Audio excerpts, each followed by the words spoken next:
going on? Let me double check my audio's working. It's kind of weird because I'm actually, anyways. But today's show talking about whether you know where your money is going every time you get a paycheck. And why do you need to know this? Because it's just good to know about basic. Give me 1 second. This audio is really bugging me. But anyways, why do you need to know about basics of taxes and like where your money is going? Because you want to know where your money is going, and it'll help you pay out less taxes in the current times, but also just invest for the future. Because at the same time, it's just good to know. And um, but if you don't know who I am, my name is Armando Gong, and this is the Thriving Student PT Show, episode 7. Because I want to help PT students manage stress, have fun, and just survive in today's changing world.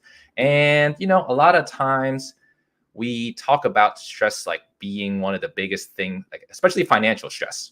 Like, give me 1 second. Today I'm just having one of those days, but you know what it is? It's fine. But knowing about money and how to handle it is a very big deal about being part of a grad student, being a PT student, because it's always on our minds how we're going to pay for our bills, how we can make money in the future, how we can pay off our loans. And I think, especially nowadays, especially with insurance rates plummeting, and we just are taking a lot of financial risk in order to secure a very fulfilling career. But a lot of times we don't talk about the financial aspects of it. And the last couple of episodes, I've mainly been chatting about how we can save more money. And then the next episode, I was really going to talk more into like saving more taxes and whatnot. But most of the time, we really don't know how we deal with our own taxes, in terms of like, a lot of people just think like, oh, the government, they just takes a big chunk of my paycheck out of the way every single paycheck.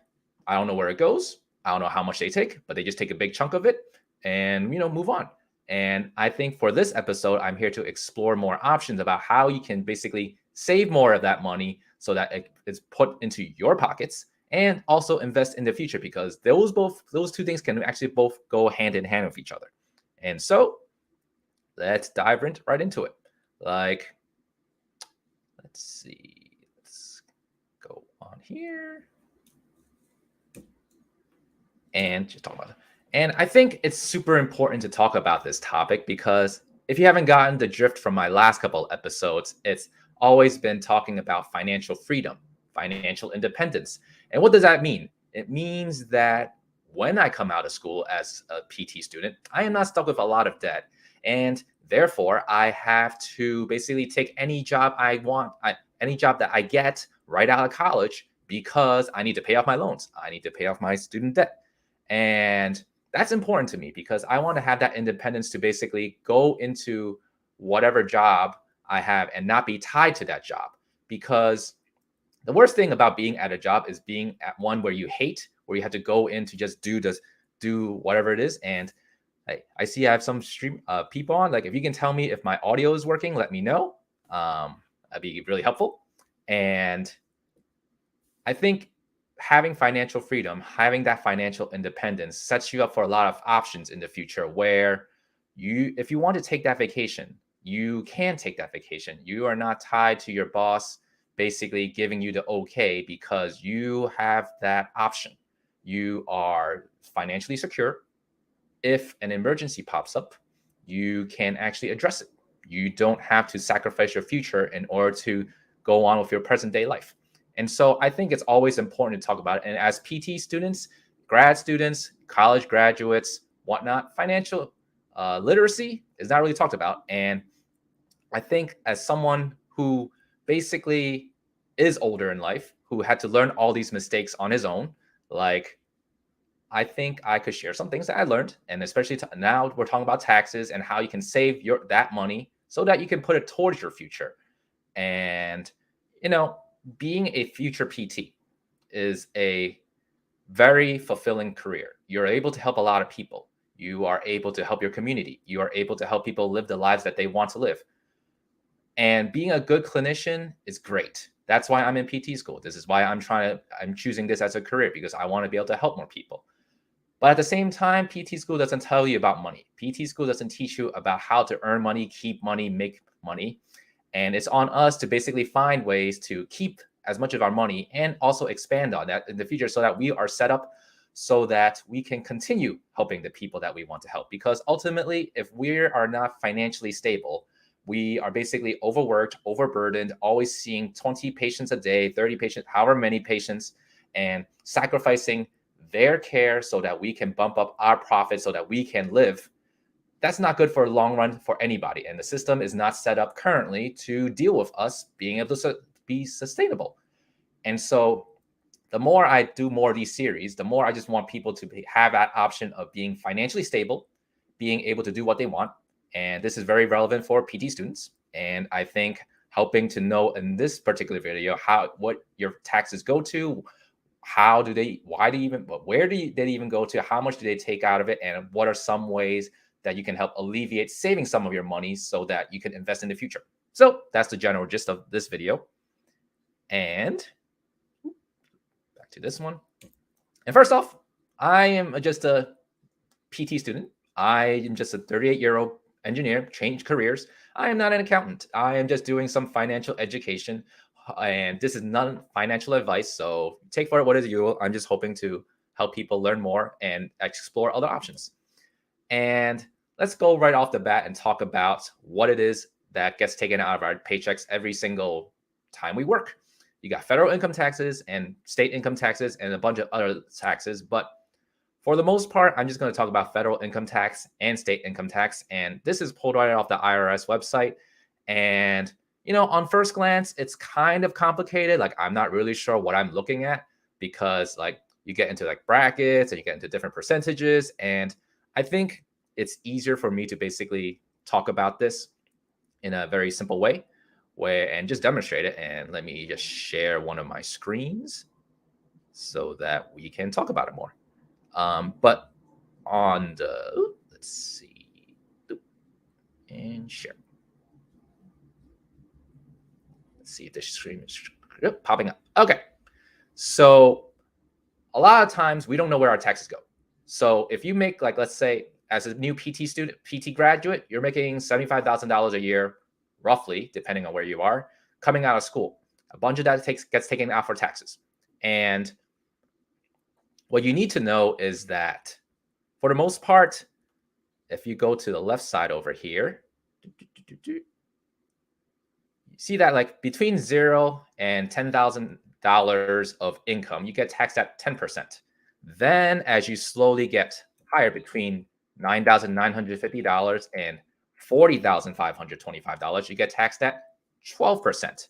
So that means it's kind of like you don't get if you get $75,000, right? You don't get just taxed at this 22% tax rate. It's all by levels. So if you want to do this relatively crudely, right? Like your first $10,000, $9,950, that means do this here so that you can see this is $9,950 times 10%. You get $995 in taxes for that bracket. Then, if you have $4,525 minus $9,950, that's $30,575. That gets taxed at 12% or 30. And that totals up to $46.64, as shown here in this little cell. And then, since you're at $75,000, 75,000 minus, my keyboard's a little weird, but it is what it is. So I guess minus that times this. Oopsie. When you're doing a live stream, it's like some things always pop up that you don't expect, but it is what it is. And that's that bracket's at $22,000. So ultimately, this is how much you pay in terms of taxes for federal taxes. I think this is right. Anyways, now, having said that, it's also that, like, there are also deductions that you need to take, and you can do this for like federal income taxes, and here there's like state income taxes, where it's like you're basically taxed at that certain amount is taxed at a specific bracket, basically. And it's not all across the board that how do I say this? That percentage gets applied across. So it's like it makes it very complicated, but when you break it down a little bit, it's a little bit easier. But for the most part, you don't really need to know how this gets broken down, because ultimately I'm just here to try to tell you how you can save more money basically doing this. But for a typical person making $75,000, you also get random deductions taken out. I've been for sake of this presentation using standard deduction of $12,550. That actually means you get taxed at $62,450. I went through this exercise showing you how much federal taxes you would get taxed, and that would be at $9,487.50. If you want me to do it, I can do the same math again to basically demonstrate it, but basically it comes down to this. People say that you get taxed at 22% because that $62,450 is between $40,000 and $86,000. So 22%, right?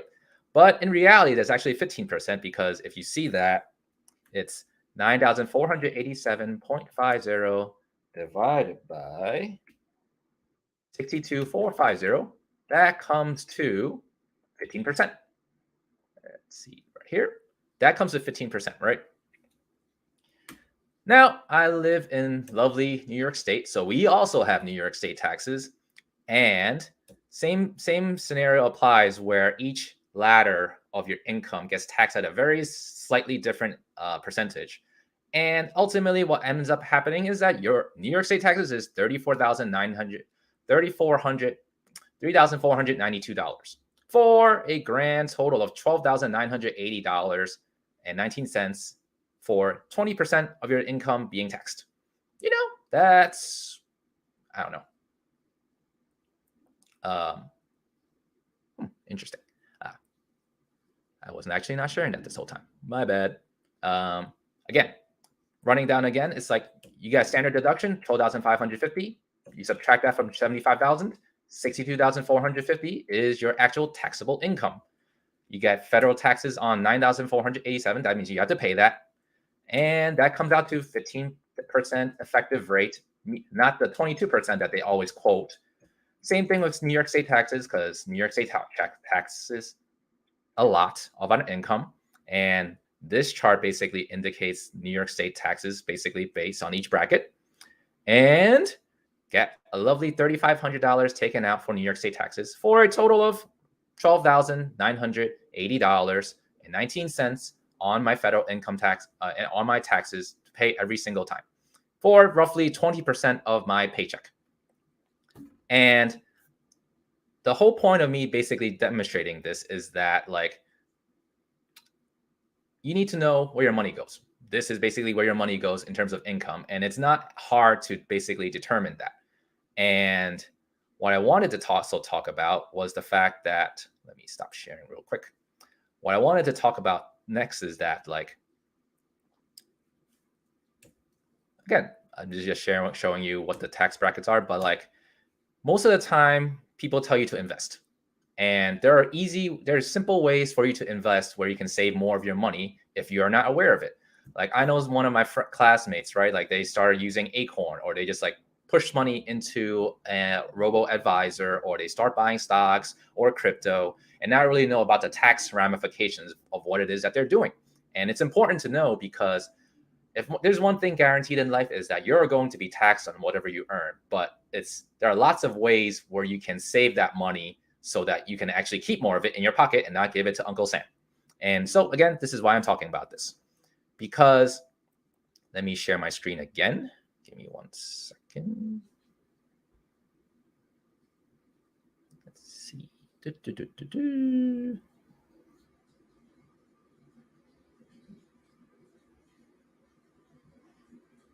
Okay.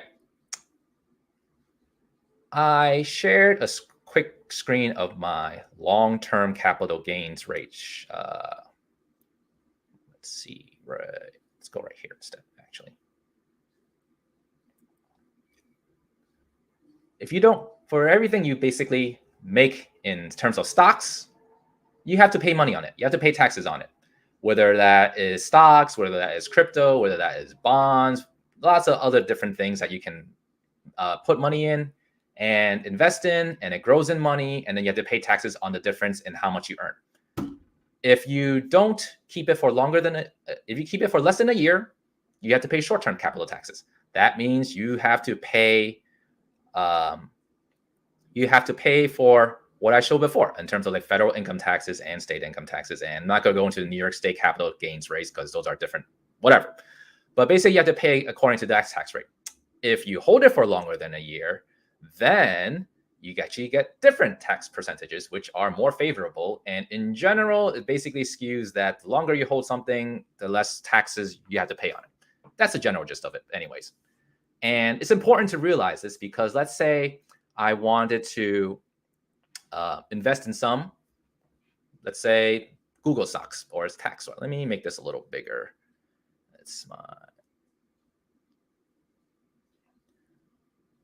Let's say if I didn't, what do you call it? If I make $75,000 a year, right? I wanted to invest, let's say $5,000 into a stock. Let's say Tesla. It makes $1,000 a year in this half a year. I sell it. I think I have $1,000 in my pocket, right? But the reality is, like, you might have $1,000 that you gain from that. But then there are also taxes that go into it. And when you add in like short-term capital gains, right? It's equivalent to what we basically paid out over here based on how much you were earning. So $75,000, it bumps up to basically $1,000. So you get taxed at 22%. That is $220. You also have New York State capital gains tax. That's $60. So out of that $1,000 that you earn, you actually have to pay $280 in taxes to that. As a general rule, there are also obviously more specific things. But if you refer back to me talking about my long-term capital gains, and you keep that for longer than a year, the rate is actually a lot less. Like, I quoted 22% before for short-term capital gains, 15% for long-term capital gains. So what is actually that difference in terms of money? Like, well, you have $1,000 in long-term capital gains. That means you actually save $70 on your federal long-term capital gains. New York State capital gains is the same, and you get $210 rather than $280. So you save $70 off the bat just by holding it for a year or longer. I mean, there are pros and cons to either way, depending on what type of investor you are, but that's not the point of this. The point is that there are ways where you can save taxes so you don't actually have to pay for it. And this is one avenue. And there are additional avenues, like I haven't really talked about like retirement accounts, but those basically belong in the tax advantaged category, meaning that it helps you save taxes in some form or fashion. So I think the most typical thing that people talk about is either IRAs or let's see. Oops, not this slide. I think a lot of people talk about IRAs or 401ks or Roth IRAs, but they don't really understand why it is that you want to do these things. And I think showing this in terms of basic simple math is a lot easier to do it this way. So let's say this is basically your average investor, right? Where they put some money into a brokerage account, they buy some stocks, then you have to pay capital gains on it, right? Well, if you decide to actually save it for retirement in a traditional IRA or a 401k, you're doing what's called a pre-tax contribution, meaning that instead of $75,000 being your gross income, it actually becomes $70,000 if you were to put $5,000 away into a traditional IRA or a 401k and some other investment vehicles. What actually that happens for you is that, like, because you're getting you're making less, quote unquote, that means that overall your taxes in your current year, you actually pay less. So let's say I'll do it like this is $75,000, right? I decide to put $5,000 into my 401k or my traditional IRA. So let me change these numbers real quick. 75 to 70. It was 12,980 before. Now it's 1158.61. So that is a significant difference in terms of how much less taxes I pay, meaning I pay $1,400 less in taxes. And you can still invest in the same things for the most part in your traditional IRA or your 401k, depending on how your company set it up. So that's like one avenue where you can basically save a lot of money just by switching to a tax advantage account rather than your traditional brokerage, your Charles Schwab, or whatever the heck you use basically to basically trade stocks or Robinhood or Webull or M1, whatever it is that you choose, based on just doing it pre-tax or in a tax advantage account, like a 401k or a traditional IRA. Now, how does this actually affect you in the long term? Because I think it's super important to talk about this when I lost my train of thought. Because there's a huge like the whole point of investing is to keep something in, and save money for the long term outlook. And so 1 year at a time, like it adds up a little bit here and there, and you'll feel it. But like over the course of however many years that you want to basically do this for, like it significantly adds up.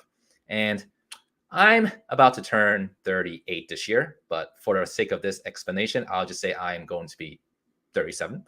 And if I plan on contributing to, let's say, a typical brokerage, Robinhood account, whatever it is, that isn't tax advantage, right? I'm going to do $5,000 a year.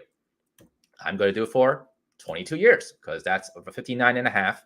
And that's when most of these tax advantage accounts you can start withdrawing from without any penalties. The name of the game is to save your money.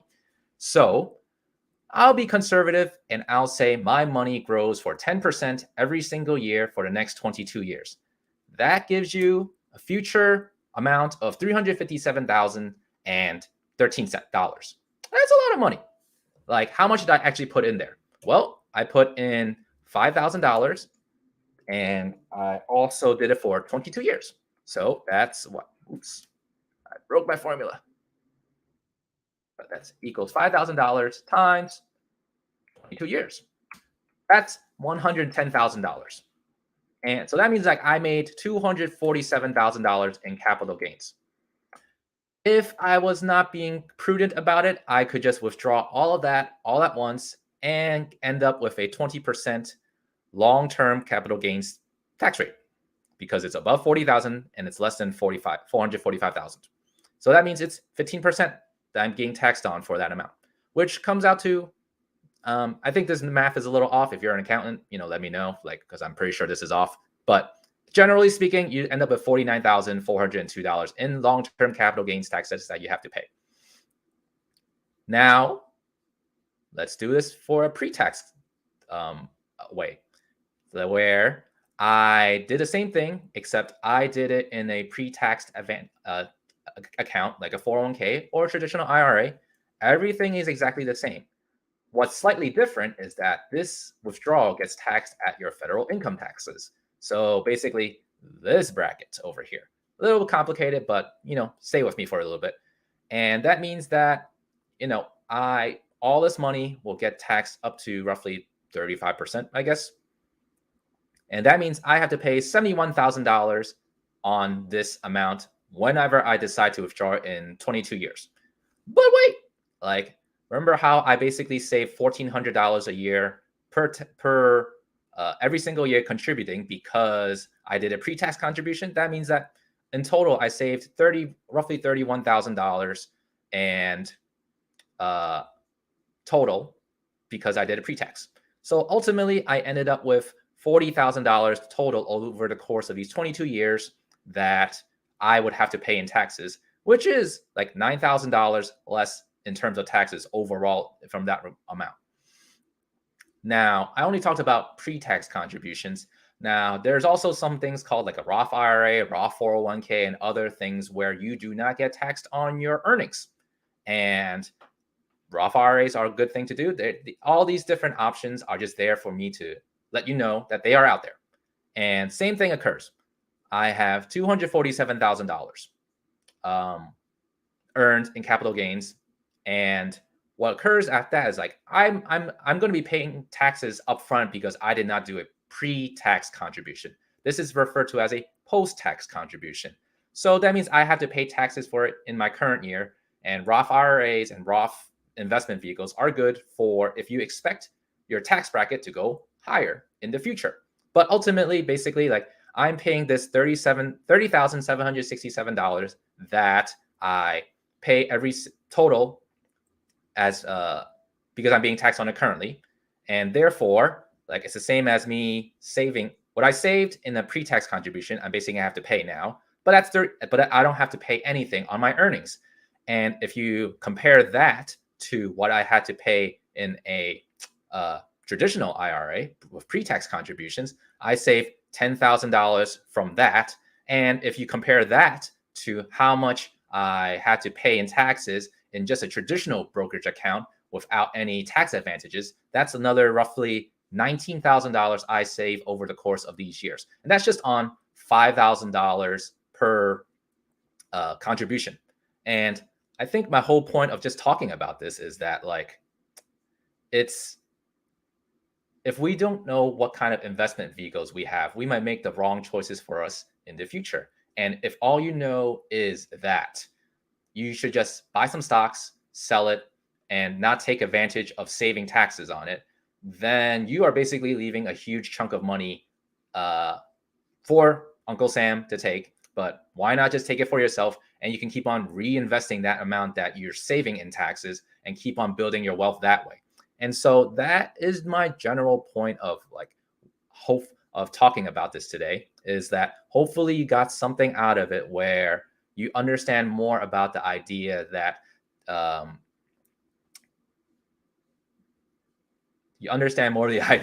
like there are a lot of different ways you can invest. There are a lot of ways you can save money. There are a lot of ways you can make money. But if you're not taking advantage of those tax advantage accounts in whatever scenario you are in, and just trying to buy stocks, trying to buy crypto, trying to buy whatever it is you're trying to buy without taking into account the taxes and the ramifications of paying those taxes, then you are basically doing a disservice to hopefully and leaving your options limited. And so explore those tax advantage accounts and before you start like diving into your not tax advantage accounts is basically what I'm trying to go for. Hopefully you understand and got something out of it, and leave a comment below if there is something that you got out of it in terms of like finding out more about tax advantage accounts and saving money on taxes, because we want to save money for ourselves and not for the government. And next week I'm going to dive more into like these specific investment vehicles, because there are certain ones that are good for you. They're not good for you. There are all these different vehicles. Like how should you go about it? Which ones should you go in which order? And talking about HSAs and high deductible health plans, if you have that, and Roth IRAs and Roth 401ks and whatever. Like they all sound like mumbo jumbo, but they are just ways for you to save money and save taxes on it. And hopefully you got something out of it. I hope that you were able to learn more about taxes, find ways to save money for yourself, and basically invest for the future so that you have options for when you get out of school, for when you are in school, for just building more income down the line so that you are not stuck doing something that you hate doing, and you can do what it is that you want to do and survive PT school. That's my goal. And hopefully you got something out of it. And I will see you all next week talking about more investment vehicles. All right, take it easy. Bye-bye.